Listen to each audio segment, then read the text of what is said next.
So in this chapter, we turn our attention to the other portion of the executive branch, which is called the federal bureaucracy. It is part of the executive branch of our government, and it is overseen by the President of the United States. However, because it is composed of so many people, it is very difficult for the President to control, although the President does attempt to do that. The federal bureaucracy is the part of the executive branch that is responsible for enforcing and carrying out the laws that are passed by the legislative branch of our government, Congress.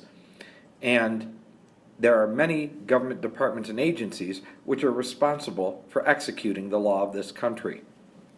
Here in this picture, you see President Obama and his national security team watching live coverage of the capture and killing of Osama bin Laden.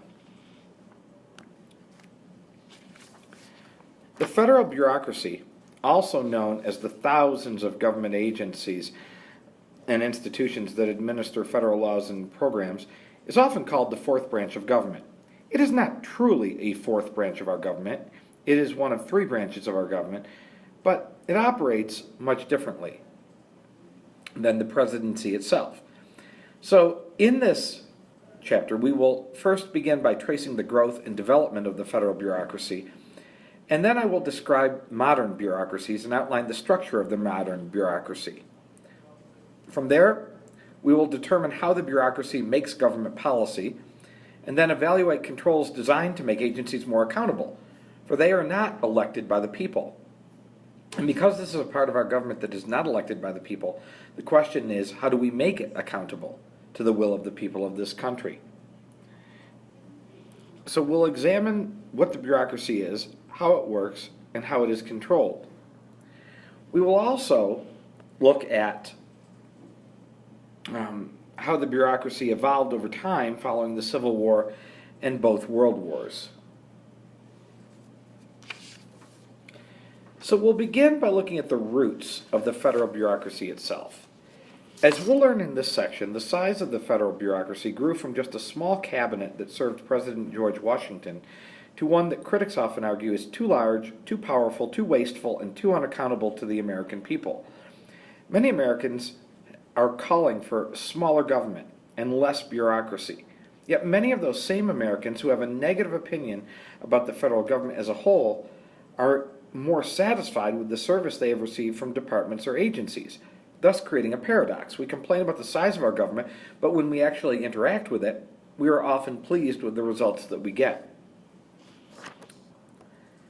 As I said before, the Civil War left its mark on our country in countless ways. Its impact on the size and scope of the federal bureaucracy is no exception. As the nation geared up for war, President Abraham Lincoln authorized the addition of thousands of new employees to existing departments. Poor harvests, a casualty of the war, led Lincoln to create the Department of Agriculture in 1862 to ensure enough food was grown to feed the soldiers. Congress also created the Pension Office in 1866 to pay benefits to Union veterans who had fought in the war. These changes set the stage for the addition of future departments and the growth of the federal government. Over the years, the patronage system, in which federal government jobs were given to friends and supporters of successful political candidates, had become the norm in our government. By the time James A. Garfield was president, reformers were calling for changes in the loyalty system, which was also known as the spoils system. Garfield's predecessor, Rutherford B. Hayes, had favored the idea of replacing the spoils system with a merit system, in which federal employment would not be based on loyalty to political candidates and rewarded to friends and supporters of them, but rather government jobs would go to people based on their qualifications, their test scores, and their ability to do the job, rather than on this loyalty. Congress, however, failed to pass the legislation he proposed. Garfield took up the cause, but he was assassinated, ironically, by a frustrated job seeker. Public reaction to Garfield's death led Congress to create the beginnings of the current merit-based civil service system. Here, a political cartoonist depicts how President Andrew Jackson might have been immortalized for his use of the spoils system. Note that President Jackson is shown riding a pig rather than a horse. Words written in the ground below the animal include fraud, bribery, and plunder. Following the Civil War, the nation experienced tremendous growth. Urbanization and industrialization led to widespread price fixing and other unfair business practices in the growth of monopolies and trusts. In particular, exorbitant freight hauling fees charged by the railroads led Congress to create the Interstate Commerce Commission, known as the ICC. Progressives began calling for more worker protections and a curbing of the big business monopolies. In 1913, it became apparent that one agency could not represent both employers and employees. So President Woodrow Wilson divided the Department of Commerce and the Department of Labor. Congress followed a year later with the creation of the Federal Trade Commission, known as the FTC, to protect small business from monopolies.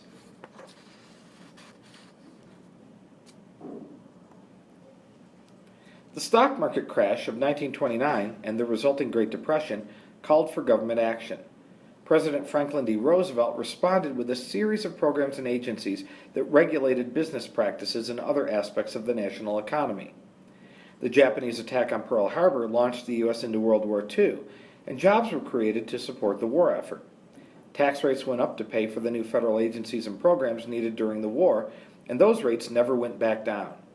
The revenues were used after the war to expand the federal bureaucracy even more to support veterans with schooling under the GI Bill of Rights and also housing.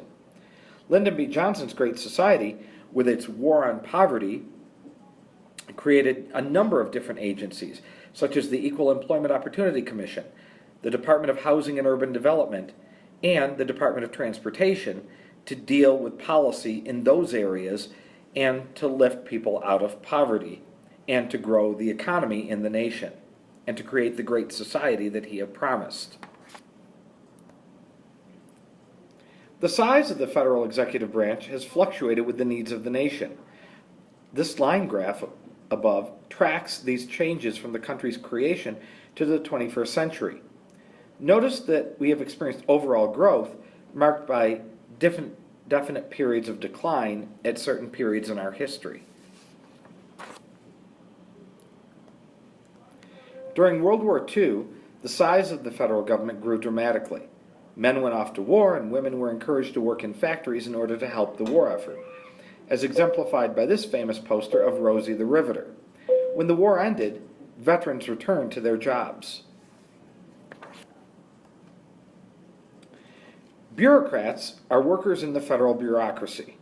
Unlike workers in the private sector that work for private businesses who are rewarded for ambition and taking risks, often government bureaucrats are motivated by the fear of making a mistake. Bureaucracies do not act like businesses, nor should we expect bureaucracies to act like businesses. And bureaucrats are considerably more risk-averse than private sector employees. One key to understanding the modern bureaucracy is to learn who bureaucrats are, how the bureaucracy is organized, how organizations and employees within the bureaucracy affect each other, and how they all navigate the political process. Evaluate the organization and efficiency of our school. How is our school organized? Who is employed in what types of positions? Who are the bureaucrats within our school and our school district? Federal bureaucrats are career government employees who work in cabinet-level departments and agencies that comprise more than 2,000 bureaus, divisions, branches, offices, services, and other subunits of the federal government. There are more than 3 million of them spread throughout the United States, and 1/4 of those 3 million employees of the federal government work for the U.S. Postal Service. Some 90% of these employees are covered by the civil service system. Some may have to pass exams to be hired. Others submit a resume online.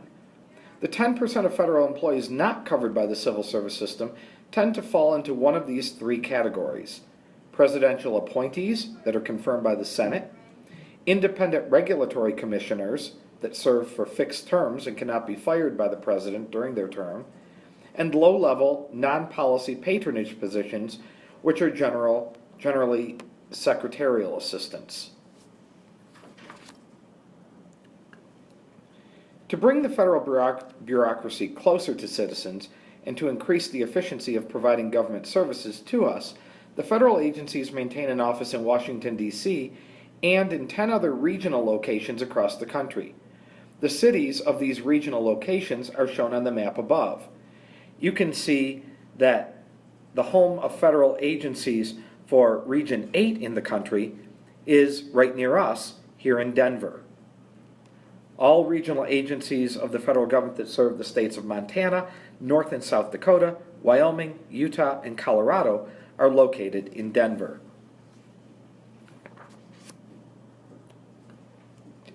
Today, the federal government consists of 4 different types of organizations: cabinet departments, independent executive agencies, independent regulatory commissions, and government corporations. Cabinet departments generally are large organizations responsible for a broad section of policy, such as education, national defense, and transportation. About 60% of the federal workforce are employed in these departments. Independent executive agencies tend to have narrower responsibilities for a specific policy area, such as the government. The Environmental Protection Agency would be an example of that. There are also independent regulatory commissions. The job of these agencies is to regulate a certain sector of the economy and to create rules and regulations for that sector of the economy, and to create specific rules and regulations to give specificity to accomplish the goals that Congress has created in specific laws. They are headed by commissioners that serve for a fixed period of time. Finally, there are government corporations that act like government-owned businesses, such as Amtrak or the U.S. Postal Service. They provide services to the population in return for a fee that they charge. They are not in business to make a profit, but they operate much like businesses would in the private sector, charging for their services and then using that money to fund their operations. The Tennessee Valley Authority is another example of a government corporation. Cabinet departments reflect the government's permanent interest in a particular issue area. The modern cabinet includes 15 government departments focusing on issues ranging from commerce and foreign affairs to education, healthcare, and homeland security. This chart before you shows the 15 government departments that have cabinet-level status. Each one has a secretary that is appointed by the President and confirmed by the Senate, except for the Department of Justice, which is headed by the Attorney General of the United States.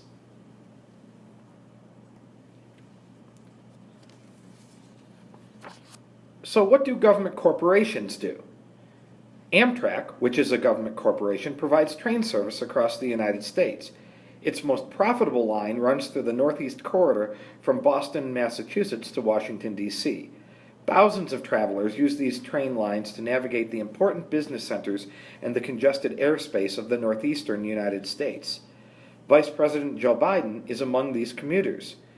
When he was a senator, he frequently took the train from the nation's capital to his home in Wilmington, Delaware, and passengers became very familiar with him. The U.S. Postal Service is another government corporation, as is the Tennessee Valley Authority. As the number of federal employees grew in the 1930s, many Americans began to fear that these workers would play major roles in electing members of Congress and even the President. In response, Congress passed the Political Activities Act of 1939 that is commonly known today as the Hatch Act. The Hatch Act prohibits federal employees from becoming directly involved in a political campaign.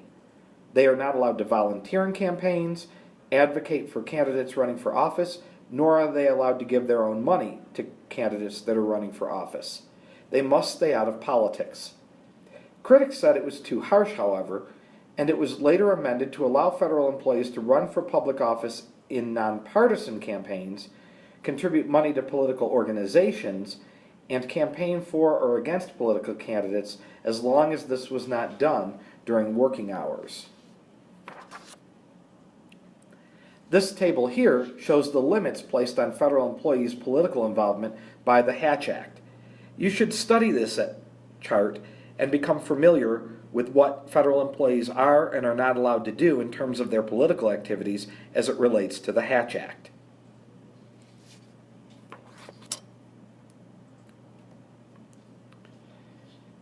German sociologist Max Weber believed bureaucracies were rational ways for complex societies to organize themselves. Such bureaucracies would include a chain of command, division of labor, clear lines of authority, a goal orientation that helped shape the organization's structure, and impersonality in which all employees are treated fairly and productively. These are the characteristics of all bureaucracies, whether they are government bureaucracies or not. Of course, these characteristics are the ideal, but government agencies do try to work this way. Congress creates the departments and agencies of the bureaucracies, and it gives them broad guidelines, because Congress cannot be involved in every detail of government. How agencies carry out congressional wishes is called implementation. The relationships and interaction among federal agency workers, interest groups, and members of Congress and their staffs are known sometimes as iron triangles. So, what constitutes an iron triangle? An iron triangle looks and works something like this. Iron triangles are the relatively stable relationships that are formed between bureaucratic agencies, congressional committees that oversee policy in that agency area, and interest groups that have an interest in a specific policy area. Cooperation between these three policy actors may make policymaking in some issue areas, such as veterans affairs, an insular process confined to a small clientele. Many decisions are left up to individual government employees on a day-to-day basis. Government employees have what is called administrative discretion, and they can choose how to implement congressional or executive intentions. There are two formal procedures for this: rulemaking and administrative adjudication. Rulemaking is the quasi-judicial process resulting in regulations that have the force of law.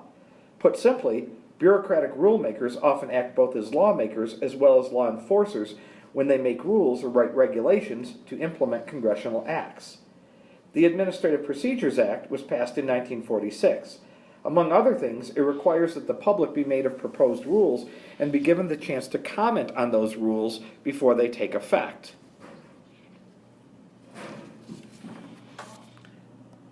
So how is a regulation made? The 1946 Administrative Procedures Act spells out a specific process for rulemaking in the federal bureaucracy that is outlined on this slide. Similar to the process of making legislation, a proposed rule has many opportunities to fail before it can be implemented. Affected citizens also have a number of opportunities to offer their opinions of a proposed rule before it goes into effect.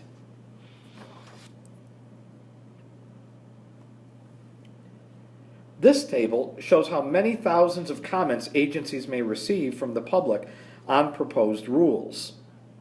Here are just a few examples.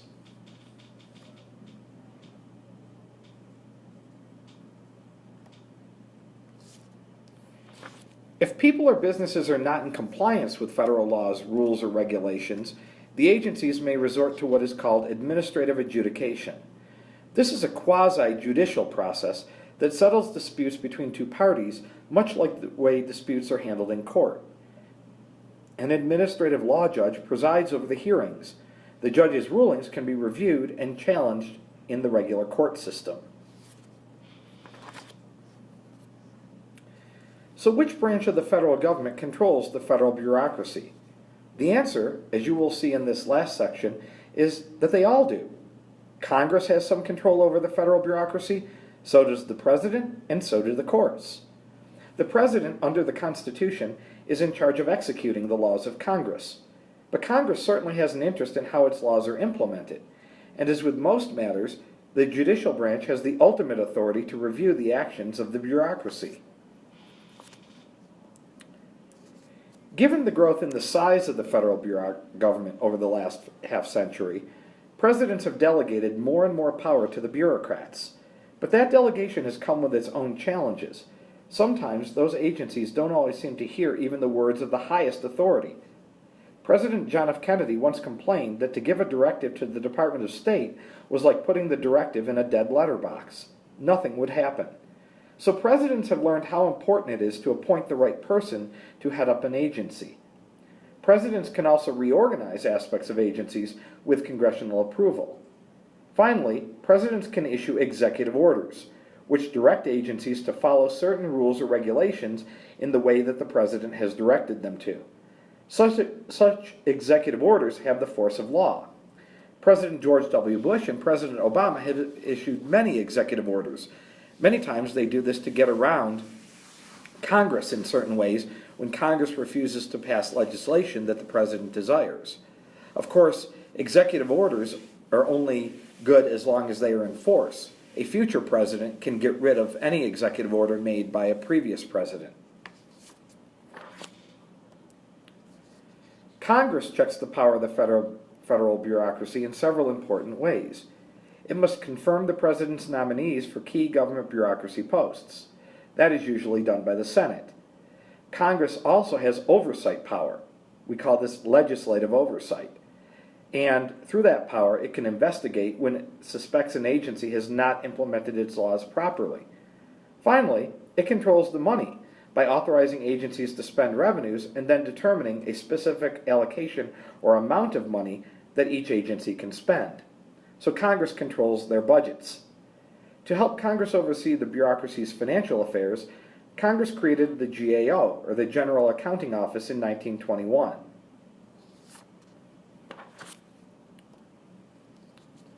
This table provides an overview of how authority and control are divided among the three branches. You should pause this slide, study this chart, and become familiar with all of the different ways in which the branches can check each other. That's a key focus of the AP exam.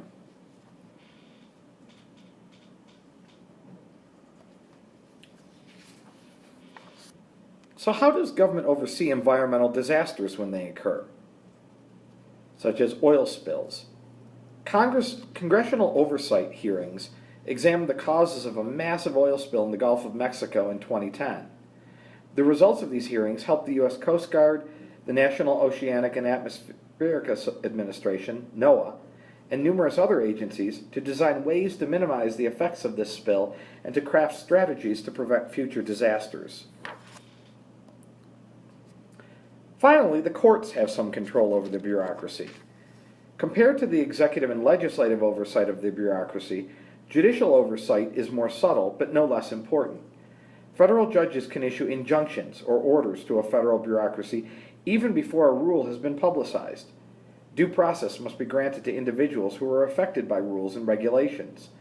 Finally, specialized courts have developed expertise in certain policy areas and are less likely to simply take an agency's word in a case. One such court is the Court of International Trade. So as we come to the end of this chapter, these are some questions that you should consider and be able to answer. Why does the bureaucracy have so much power in a democratic regime when the bureaucrats themselves are unelected by the people? What gives the bureaucracy its power? How does it make government policy? What checks do the other three branches of government have on the bureaucracy itself? You should be able to provide detailed answers to all of these questions. This concludes the video on the federal bureaucracy.